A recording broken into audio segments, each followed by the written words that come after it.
Советот на општина Василево на денешната редовна и 11-та седница расправаше по вкупно 11 точки, колку што беа и на дневен ред.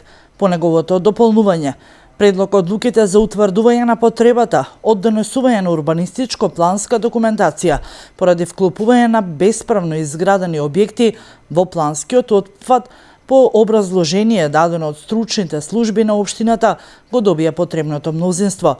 Советниците едногласно усвоија предлог одлуката со која се одобрува финансиски придонес, односно кофинансирање од страна на општина Василево за спроведување на проектот.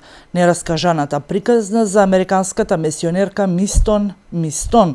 Вкупната вредност на оваа инвестиција изнесува 17 милиони денари, од кои 14 милиони и 280 илјади денари се побаруваат како подгрант од проектот за локална и регионална конкурентност, како дотација од Европската Унија и собствено учество на општина Василево во износ од 2 милиони и 720 илјади денари. На денешната седница беа донесени измените и дополнувањата на годишниот план за вработување на општина Василево за 2018 година, а разгледани беа и неколкуте барања за финансиска помош поднесени до Советот на општина Василево.